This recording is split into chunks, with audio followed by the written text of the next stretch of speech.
Hi, everyone. Welcome to the CoreNet Café. My name is Nicole Thomas, and I'll be hosting today's show. We're excited to be joined today by Brian Martin with JK Moving and Jermaine Yarborough of Finnegan Henderson. Thanks for joining us today, guys. Good morning. How are you? Good morning. Thanks for having us. So, Brian, I understand JK is the largest moving company in the DC area, and you've been with them for 12 years. Can you tell us a little more about JK? Wow, that's a really long time. Yeah, absolutely. Thanks, Nicole. So JK Moving Services is a full-service mobility firm headquartered in Sterling, Virginia. We also have a dispatch and storage facilities in both Woodbridge, Virginia and Gaithersburg, Maryland.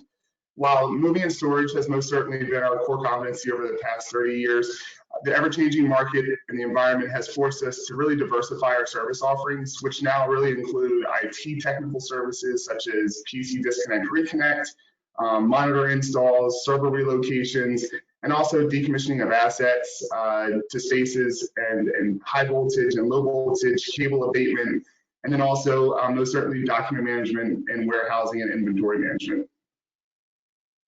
It's so interesting. I don't know if I realized how much you do, but I feel like so much of that is important now as we're looking at so many changes going on in space in general, but plus when you add in a crisis like COVID-19. I also imagine, that you're working with a lot of high-profile projects since you do so much. And we're really lucky, obviously, to have Jermaine on today. So could you tell us a little bit about the Reston renovation project with Finnegan? Absolutely. So Finnegan Henderson, a dear friend of ours and obviously one of our flagship clients, we absolutely love them. The Reston project started as a 100,000 square foot, which is what they occupied it. And they've been scaling down over the past several years just based off of space needs. When we stepped in, they were roughly around 30,000 square foot. And it was the unique aspect of this project was that attention to detail was what mattered. They were doing a renovation and they wanted to utilize a lot of their current inventory, which is totally against the grain and against the current trend of almost every company in the DC market, right? They want to go and they want new furniture, they want all new amenities. So we need to go in and pay as much attention to detail and capture as much information about each and every piece of furniture throughout the move because it was going into storage and it ultimately needed to be brought back to the space. And with certain alcoves in a certain direction, every piece had a specific home. And I think that was the most unique aspect of this project. And Jermaine, what drove that? What made you want to reuse so much? Well, we're just unsure as to precisely what we're going to reuse. You have, partners and associates and various staff moving into different spaces, and we're moving into a new building that has, different, measurements. So a lot of the partners are used to having these big, large offices, and their space is now going to be reduced to a much smaller footprint. So without the design being finalized, we didn't know how furniture would fit in the various different offices. So we had to hold on to it until our architect and our furniture consultant came up with the reuse plan. It makes a lot of sense. And I'm kind of curious with just in this time right now, so COVID-19, starting to rethink spaces. It's obviously a really unique time to be in the middle of this renovation. So what challenges are you facing that are unique to this time? I think that one of the number one things is, health and safety, not only of our employees, but obviously the construction teams, and anyone that's on site. So one of the things that we did in our kickoff construction meeting was, Boston Properties, who's our landlord, went over specific guidelines for the construction teams to make sure that they're exercise the guidelines of safety related to COVID-19 with wearing masks and other PPE, so on and so forth. The other challenge I've found personally is, coordinating meetings. We're so used to doing in-person meetings, especially with the design teams, the architects, all the contractors. It's just much easier and much more engaging to meet people face to face, and now we have to do everything virtually. So it's been a challenge in that aspect. And for me personally, I've had things like flooring samples and wall samples, had to be shipped to our homes, to the move committee teams' homes for us to view it, and then we have a virtual meeting to kind of go over those samples and pick them apart, kind of thing. So it's unique, and it's put a strain on technologies and so on and so forth. So thank God that internet has been robust, at least in my home. So Are you having Zoom fatigue yet though? I know I am. what's that? Zoom fatigue. So just like sick of being on camera all the time. Yeah, Zoom, and we use Microsoft Teams a lot. So a couple of times it's faded out in areas, but it's been fairly reliable. But yeah, we're so accustomed to it now. But the good thing is that one of the initiatives my firm was trying to do for years is go to a paperless environment. So now we're sort of faced with COVID-19, and we've been working remotely for the last 3 months. So it's going to help with that transition to a paperless environment. Well, obviously sustainability sounds like it's really important to you between going paperless and then also all of the reuse. So I think that's amazing. Yeah.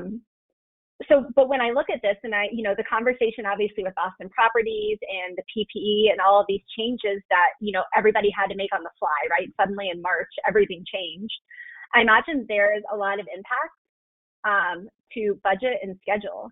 And I'm kind of curious, Brian, since you're working with Finnegan, but also clients all over the region, and I know you guys are also national, so all over the U.S., what impact is this crisis having on moves, the schedule, and the budget, and then what can people do to save, right? Because we're all trying to save time and money right now. Absolutely, yeah. I think budget and schedule remain at the forefront of everybody's, of everyone's thought process right now.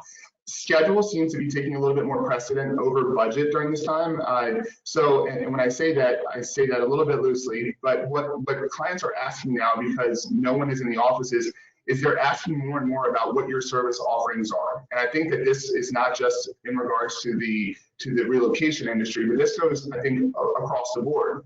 So clients are asking us more about what IT technical services we offer, what packing and unpacking services we offer, because they don't have the staff that they would have typically to come in and pack up their personal items. In a situation like Finnegan, where you have partners who they left where they were and they have so much ongoing live files that need to be touched and they need to know where they are and have direct access to them, it's critically important that the packing be as detailed as possible, that photos are taken, that when they return to office, that things are placed in the spots where they originally left them, so you don't have those misplaced files. You know what I mean? Yeah, that makes a lot of sense. And then is it pushing schedules out since you're having to do so much work with personal items that you traditionally didn't? I mean, I'm just picturing, like I'm a mobile employee, so I don't leave stuff at my desk, but I'm picturing when I used to be a project manager, like how I might leave my desk on a Friday was probably not something I'd be super proud of, but also maybe not something like that would be really organized for you to move. So has that extended the schedule? Yeah, it has. It has. We've been trying to do the best we can to separate as much of the personal artifacts as we are from what's the day-to-day business. As Jermaine can attest, you run into a couple unique cases with a lot of personal items and personal memorabilia that people have, but we do the best we can to try to separate the two. And Jermaine, so I imagine like as you're planning out this new space, you're looking at trends, right? Because the law firm industry has really shifted. I know there's been a lot of talk with the amount of maybe staff per lawyer. Obviously, you mentioned the size of the offices, right? They used to have larger offices. Now, perhaps lawyers are all getting the same size offices or at least smaller ones. So what trends did you consider most important to your new space?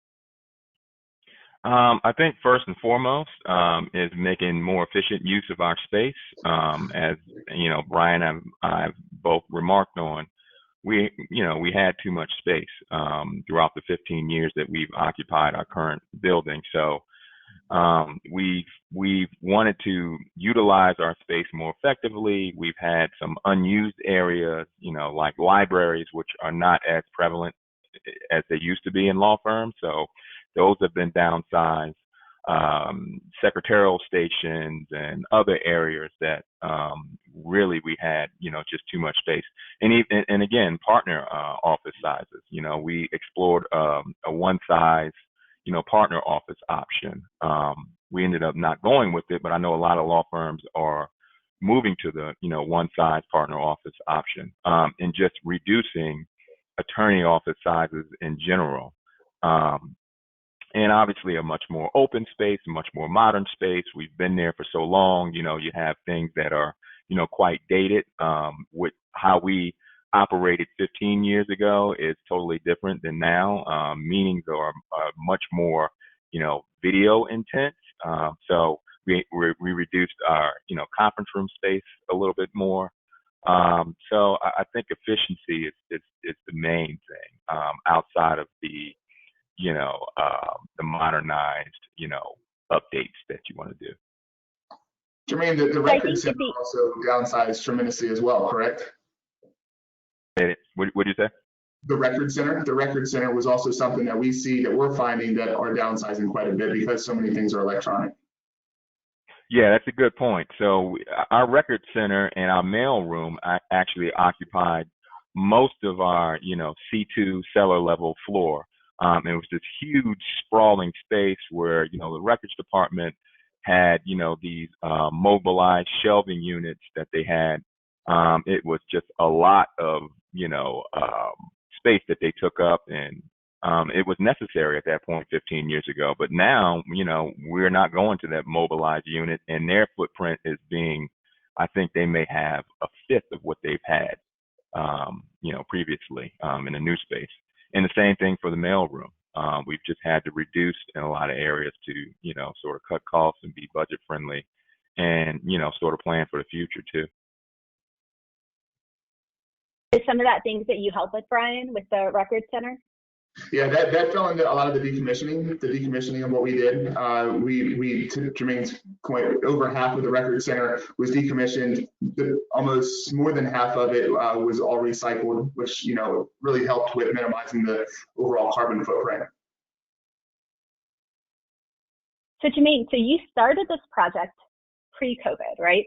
So before we ever even knew this existed. And you mentioned your team. You've obviously got JK involved, but you've got a great design team as well. Did you make any adjustments to your layouts or your plan based on COVID-19? Well, we're looking at COVID-19 as potentially sort of, I guess, a temporary, pandemic. But we do want to protect, the safety of our employees. So we've looked at things like, sneeze guards and, obviously socially distancing people. And, we move in September.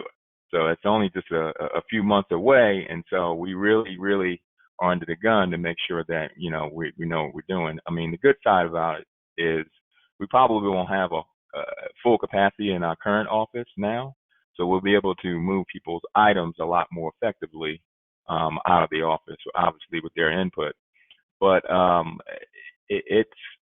we've thought about quite a few things. The layout was just about finalized, and our secretarial bays are like in open areas now. So you got 4 people sitting in one quad, and so we're trying to decide what we need to do about that option temporarily, and the sneeze guard option for that area and reception is something that we're seriously considering. But we're still looking at the guidelines, day to day.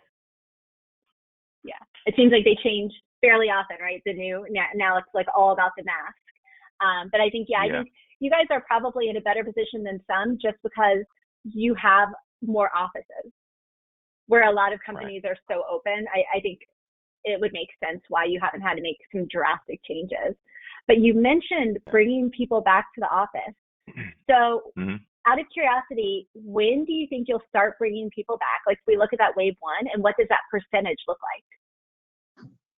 Yeah, so we meet pretty regularly about reopening all our offices. Right now, all of our Finnegan's domestic offices are working remotely, and we plan on in the near future bringing everybody back as sort of a soft opening. So it's going to be a phased-in approach, similar to how the local the states are doing, with how the government is handling it. And so the idea is to bring, sort of staff that is, critical, like your office services, your record staff, maybe a couple secretaries, maybe some attorneys. Some attorneys may just decide that they want to continue to work from home. But the idea with the soft opening is just to bring, in, a very small fraction of people that, can help us sort of get the ball rolling with reopening the office. But there's a lot of preparation that needs to be done. I mean, there's obviously all the PPE. You got masks, you got gloves, you got hand sanitizer, and so we've stockpiled all those items. If you've been in the town center recently in any of the buildings, you see all the signage that's up that the building's placed. They have their own guidelines as to, mask requirements.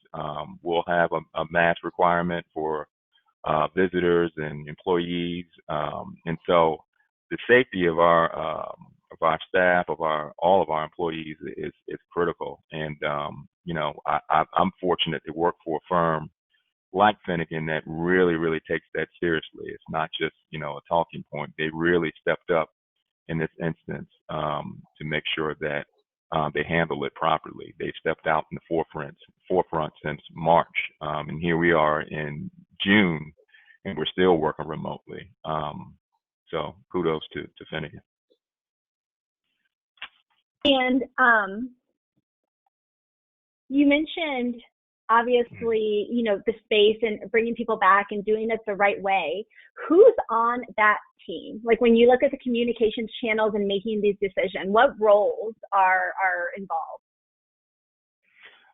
So you have me. I'm a regional office administrator. So for the Reston office, you have my boss, Kathy Abubba, who heads the DC office. So you have all the office administrators from all of our domestic offices, and then obviously you have, the managing partners over those various offices, and then you got the upper management committee who ultimately makes that decision. They meet around the clock, seemingly, to figure out what we need to do, and we put the plan in place. So we've drafted guidelines, and we have a really good plan, I think, in place, to get started. But there's a lot of things to think about, from break rooms to mail rooms to socially distancing until reducing capacity in restrooms and conference rooms and break rooms. And so things like getting rid of coffee and water, and it's just not going to be the way we used to be. It's going to be tough initially, and that's why we're doing the phased-in approach, because we don't expect a lot of people will volunteer, at least initially, to just come into the office. So last week we actually had somebody with Freddie Mac on, and she mentioned on the desk they were putting little flags. So that way, if the desk gets used that day, the flag goes up so people know to do extra cleaning on that desk. Is there anything like unique that you guys have been kind of thinking about with maybe bathrooms or just kind of showing places are clean or not? Yeah, so we have an enhanced, the building has their enhanced cleaning plan. So they have 3 different phases depending on, what happens. They have their daily cleaning plan that they've enhanced. And then in the event that someone contracts COVID and they track the area where they were located inside the building, they notify tenants and they clean those areas. And same thing with emergencies. We have our own personal cleaning plan as well with our cleaning company that actually uses a commercial grade disinfectant that actually kills COVID on contact and stays on those surfaces for a good period of time. They say 6 months, but I don't think it would last quite that long. But however, that's something that we're using on, some hard surfaces and then the high touch areas like, door handles and mainly door handles and things of that nature. Yeah, maybe we can get the name of that from you later and post it, because I think a lot of the people watching would probably be really interested to know what that is, so they can start incorporating that. There's been a lot of cleaning questions. Yeah, Sporecidin is the product. Oh, Sporecidin? Okay, awesome. Take note of that, Yeah. people. Sporecidin. Yeah. I think the other really interesting thing you hit on was just talking with your landlord, right? So for you guys being really close connecting with Boston Properties. We've had some people on CoreNet Café who take up the whole building, but even if you don't, it's really important to still make sure you're talking with your landlord and kind of coordinating your planning. And it sounds like you guys have done a really amazing job of that. Yeah, I think so, and you have to. I've had a lot of contact with our property manager, building manager, seemingly every week on what their plans are for reopening, and so I've had to stay in close contact with her, let her know with what we're doing, what our plans are, and sort of make sure that the two mesh together well, so that we're come up with an effective plan. But I've been really happy with what Boston Properties has done. They've really stepped up, again, with the signage and the one-way trafficking signs, even the elevators. They have elevator capacities, and then things like contractors or vendors. So Brian, when you come into our office, you'll have to wear a mask and sign in, check out. And same thing, I think, for our DC office. So you're probably aware of all those things. So. Correct. One of the things that you talked about was just how thankful you were to work for Finnegan, a company that really cares about their employees, cares about safety. So it sounds like, social and community responsibility are both really important to you and your organization. So how do you go about choosing partners like Brian and making sure that they're aligned with your values? I think for me personally,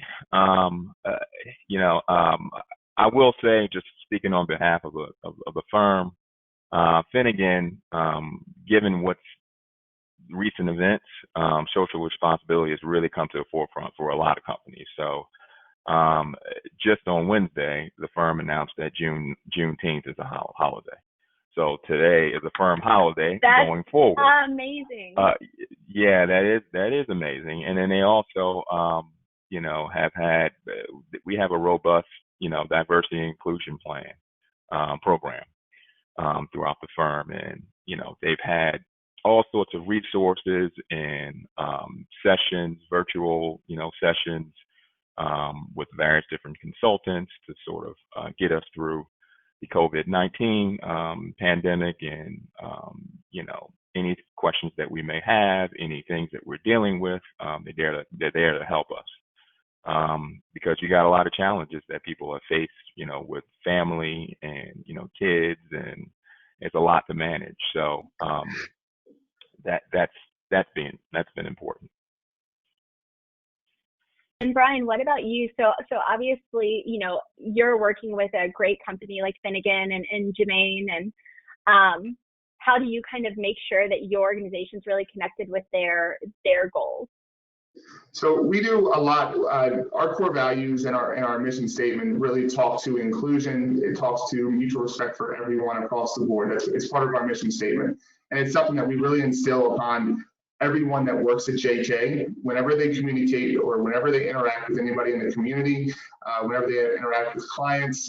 It starts from the top, works its way down, and it remains the forefront of everything that we do. It really trickles down from the top, and we try to overly communicate to our staff, from the boots on the ground all the way through our executive leadership, to act every day through our mission statement and through our core values. Thank you. And Brian, one last question. We're down to 3 minutes, but I know you've been involved with CoreNet for a long time. So do you want to share anything about your experience with the Mid-Atlantic chapter? It has been a long time. It has been a long time. It's been so long that I've graduated out of the young leaders, which is like, still hurts a little bit, but we're old. I know, me too. It was a very sad day. it happens. It happens. Once I figured out that I could no longer be in it, it was like the day when I found out I couldn't go to a pediatrician again. It was like, wait, I'm 25. What do you mean? So anyway, yeah, it's been great. CoreNet has has really helped with both my personal as well as my professional growth throughout the years. It's given me the opportunity. The most important opportunity has been exposure. You know, it's really allowed me to meet some phenomenal people, grow my network, and it's allowed me to bring people into CoreNet, which I think has been great as well. You know, CoreNet's such a class act organization that I feel like more people need to be involved with it. So anybody that I can get, such as Jermaine, to say, hey, listen, I really want you to speak right now, it's just been great. Awesome. Well, Jermaine, Brian, we really appreciated the time with you today. Thank you so much. Absolutely. Thank you. Glad you had us. And I just want to do a special thank you to JK Moving for being a gold sponsor of CoreNet. And we're actually going to put a pause on CoreNet Café just for the next 2 weeks. So the next time we'll see you is on July 10th. Thanks for joining us today. Have a great weekend. Thank you. Thank you. You too.